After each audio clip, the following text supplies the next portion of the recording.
ఈరోజు మన చందమామ కథల్లో పి అప్పారావు గారు రచించిన నేరారోపణ అనే కథ విందాం. కథ వినే ముందు నాదొక చిన్న రిక్వెస్ట్. మీరు గనక మా ఛానల్ని మొదటిసారి చూస్తున్నట్లయితే ప్లీజ్ తప్పకుండా సబ్స్క్రైబ్ చేయండి. ఇక కథలోకి వద్దాం. చంద్రపురం అనే రాజ్యాన్ని సోమశేఖరుడనే రాజు పాలించేవాడు. అతడు వయస్సుకు చిన్నవాడైనా సూక్ష్మబుద్ధి గలవాడు. అతనికి తన పురోహితుడంటే చాలా గురి. ఏ పని చేయవలసి వచ్చినా రాజపురోహితుడి సలహా లేకుండా చేసేవాడు కాదు. అందువల్ల అతనికి చాలా లాభించేది. సోమశేఖరుడి వివాహం ఒక్కటే పురోహితుడి సలహా లేకుండా జరిగింది. దానికి కారణం ఏమిటంటే ఆ వివాహానికి కొంతకాలం ముందు నుండి పురోహితుడు జబ్బుపడి మంచం పట్టాడు. ఆ జబ్బు నుండి ఆయన కోలుకోలేదు. పురోహితుడు అవసాన దశలో ఉన్నట్టు తెలిసి రాజు ఆయనను చూడబోయాడు. నా అనంతరం నా కొడుకు శేషాద్రిని రాజపురోహితుడిగా చేసుకుని పోషించండి, వాడు ఏ విషయంలోనూ నాకు తీసిపోడు అని పురోహితుడు రాజును వేడుకున్నాడు. తరువాత ఆయన తన కొడుకు శేషాద్రిని పిలిచి వాడి చెవిలో రహస్యంగా ఏదో ఉపదేశం చేసి ప్రాణాలు వదిలాడు. రాజు శేషాద్రిని రాజపురోహితుడిగా వేసుకున్నాడు. రాజు ఏది చేయదలిచినా శేషాద్రి ఎప్పుడు చేయవలసింది, ఎలా చేయవలసింది చెబుతుండేవాడు. రాజు అతని సలహా ప్రకారమే చేస్తూ ఉండేవాడు. శేషాద్రి చెప్పిన ప్రకారం చేసే పనులన్నీ సానుకూలమవుతూ ఉండేవి. అందుచేత రాజుకు శేషాద్రి పైన త్వరలోనే అమితమైన ఆదరాభిమానాలు ఏర్పడ్డాయి. ఒకరోజు రాజు శేషాద్రితో వేటకు పోదామని అనుకుంటున్నాను, త్వరలోనే మంచి సమయం చూడు అన్నాడు. రేపు సూర్యోదయానికి 4 గడియలు ముందుగా బయలుదేరితే వేట సుఖంగా జరుగుతుంది. అరుణోదయం వేళ తూర్పుగాలి కొంచెం తీవ్రంగా కొట్టుతుంది, కానీ అట్టేసే ఉండదు అన్నాడు శేషాద్రి. అయితే నువ్వు కూడా నాతో రావడానికి సిద్ధంగా ఉండు, సాయంకాలానికల్లా తిరిగి వస్తాం అన్నాడు రాజు. శేషాద్రి చెప్పిన వేళకే అందరూ కలిసి బయలుదేరి తూర్పు తెల్లవారే సమయానికి నగరం వెలుపలికి చేరుకున్నారు. సరిగ్గా అదే సమయానికి తూర్పు నుండి ఈదురుగాలి తీవ్రంగా రాసాగింది. అబ్బా, ఎంత చలిగా ఉంది!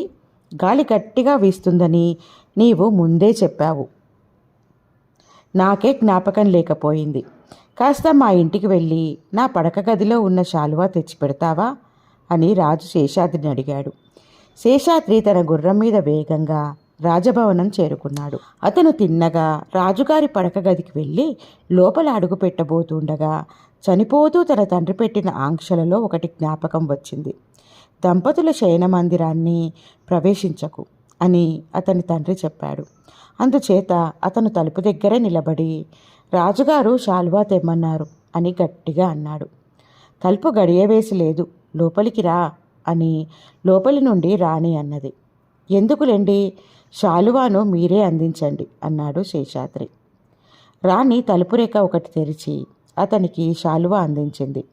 అదే సమయంలో ఒక మగవాడి చెయ్యి శేషాద్రి చేతిని పట్టుకుని గదిలోకి లాగ ప్రయత్నించింది. శేషాద్రి ఆ చేతిపట్టు విడిపించుకొని శాలువా తీసుకొని అతి వేగంగా బయటికి వచ్చి తిరిగి రాజును కలుసుకున్నాడు. ఆ రోజు వేట బాగానే సాగింది. సాయంకాలం కాగానే రాజు తన భవనానికి తిరిగి వచ్చాడు. శేషాద్రి సెలవు తీసుకొని తన ఇంటికి వెళ్ళిపోయాడు. రాజు తన అంతఃపురంలోకి ప్రవేశిస్తూనే అక్కడి వాతావరణం మామూలుగా లేకపోవడం గమనించాడు. దాసీలందరూ దిగులుగా ఉన్నట్టు కనిపించారు. రాణి జుట్టు విరబోసుకొని చిరిగిన బట్టలతో ఏడుస్తూ కనిపించింది. ఏం జరిగిందని రాజు అడిగితే శేషాద్రి శాలువా కోసమని వచ్చి తనను బలాత్కరించబోయాడని రాణి చెప్పింది. శేషాద్రి అటువంటి పని చేస్తాడని రాజుకు ఏ కోశానా నమ్మకం లేదు. కానీ రాణి అతనిపైన ఇలాంటి నేరం కల్పన చేయడానికి కూడా కారణం ఏమీ లేదు. విచారణ వల్ల అపఖ్యాతి తప్ప మరేమీ ఉపయోగం ఉండదు. అటువంటి తప్పు ఎవ్వరూ ఒప్పుకోరు. శేషాద్రి నిర్దోషే అయినా కూడా అతన్ని నిర్మూలించడం తప్ప మరొక పరిష్కార మార్గం లేదు. అతన్ని చంపడం కూడా రహస్యంగా జరగాలి. రాజు ఈ విధంగా నిశ్చయించుకొని మర్నాడు ఉదయం దక్షిణ ద్వార భటుణ్ణి పిలిచి, ఒరే, నీ దగ్గరికి ఒక మనిషి వచ్చి రాజుగారు చెప్పిన పని చేశావా అని అడుగుతాడు. అలా అడిగిన మనిషి ఎవరైనా సరే తక్షణమే అతని తల కత్తితో నరికేయి అని హెచ్చరించి పంపాడు. తరువాత కొంతసేపటికి శేషాద్రి మామూలు ప్రకారం రాజుగారి వద్దకు వచ్చి స్వస్తి వాచనం చేశాడు. రాజు శేషాద్రితో, దక్షిణ ద్వార భటుడికి ఒక పని చెప్పాను. నువ్వు వాడి దగ్గరికి వెళ్ళి రాజుగారు చెప్పిన పని పూర్తి చేశావా అని అడుగు అన్నాడు. శేషాద్రి సరేనని దక్షిణ ద్వారం కేసి వెళుతుండగా అతని స్నేహితుడైన ఒక బ్రాహ్మణుడు కనిపించి, శేషాద్రి, నీకోసమే వస్తున్నాను, మా ఇంటికి ఒకసారి వచ్చి సత్యనారాయణ పూజ చేయించి వెళ్ళు అన్నాడు. తన తండ్రి చేసిన హెచ్చరికలలో మరొకటి జ్ఞాపకం వచ్చి శేషాద్రి ఆ బ్రాహ్మణమిత్రుడి వెంట వెళ్ళి పూజ చేయించి ప్రసాదం తీసుకొని ఆ తరువాత దక్షిణ ద్వారం కేసి బయలుదేరాడు. ఈ లోపల రాజుగారి ప్రధానమంత్రి విశ్వజిత్తుడనేవాడు రాజుగారి దగ్గరికి వచ్చి, నిన్న మీ పురోహితుడు చాలా అక్రమంగా ప్రవర్తించాడు అన్నాడు. అవునవును, నాకు తెలిసింది అన్నట్టు దక్షిణ ద్వార పాలకుడికి ఒక పని చెప్పాను. దాన్ని వాడి పాటికి పూర్తి చేసి ఉండాలి. ఆ విషయం కాస్త విచారించి వస్తావా అన్నాడు రాజు. విశ్వజిత్తు గబగబా దక్షిణ ద్వారం వద్దకు వెళ్ళి అక్కడ భటుడితో, ఒరే, రాజుగారు నీకేదో పని చెప్పారట, ఆ పని పూర్తి అయిందా అని అడిగాడు.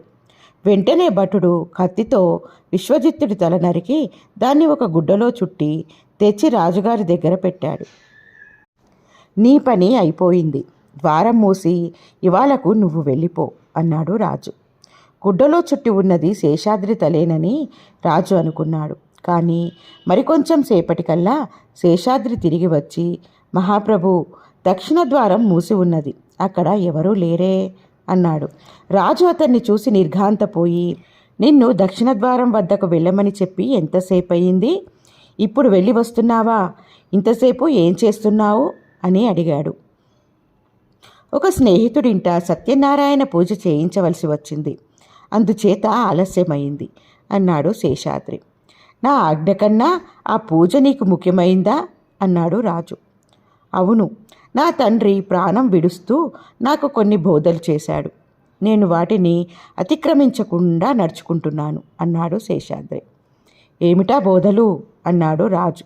దంపతుల పడకింట ప్రవేశించకు, అంతఃపుర రహస్యాలు వెల్లడించకు, రాజుకార్యం కన్నా దైవకార్యం ప్రధానంగా భావించు అని నా తండ్రి నాకు బోధించి ప్రాణాలు విడిచాడు.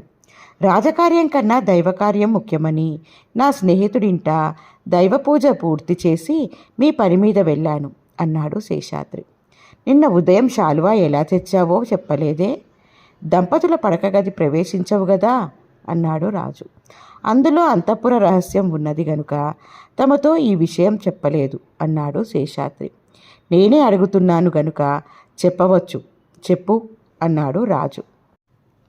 రాణి తనను గదిలోకి రమ్మనటము, తాను ఆమెనే శాలువా ఇవ్వమనటము, తాను శాలువా తీసుకునే సమయంలో ఎవరో మగవాడి చెయ్యి తనను లోపలికి లాగ ప్రయత్నించటము, తాను తప్పించుకొని రావడము మొదలైన వివరాలన్నిటినీ శేషాద్రి రాజుకు చెప్పాడు.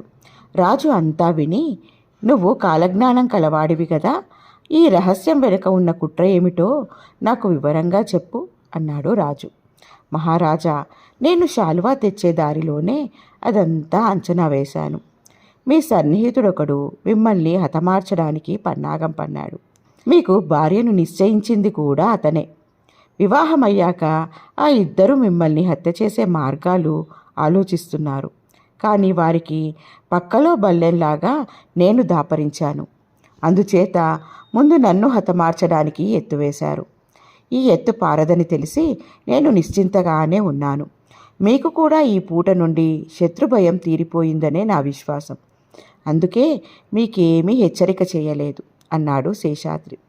శేషాద్రి ఆ మాట అన్నాక రాజు గుడ్డమూట విప్పి విశ్వజిత్తుడి తల చూసి, వీడే నా సన్నిహిత శత్రువై ఉండాలి. మీ తండ్రి మంచంలో పడి ఉండగా ఈ దుర్మార్గుడే నా వివాహ బాధ్యత అంతా తనపైన వేసుకున్నాడు అన్నాడు. రాజు తన మంత్రితలను తీసుకుపోయి తన భార్యకు చూపించాడు. ఆమె కెవ్వున అరిచి మూర్ఛపోయింది. ఆమె దుర్మార్గం రుజువయ్యింది. రాజు ఆమెను చెరలో పెట్టించి శేషాద్రి నిర్ణయించిన మరొక కన్యను పెళ్లాడి అతడిచ్చే సలహాల ప్రకారం నడుచుకుంటూ సుఖంగా ఉన్నాడు. ఎలా ఉంది ఫ్రెండ్స్ ఈ కథ? బాగుంది కదూ? నచ్చిందా? అయితే లైక్ చేయండి. మీ బంధువులకు, స్నేహితులకు ఈ కథలను షేర్ చేయండి. మరిన్ని మంచి మంచి కథల కోసం మా ఛానల్ను తప్పకుండా సబ్స్క్రైబ్ చేయండి. మరొక మంచి కథతో మళ్ళీ కలుద్దాం. ఉంటాను మరి.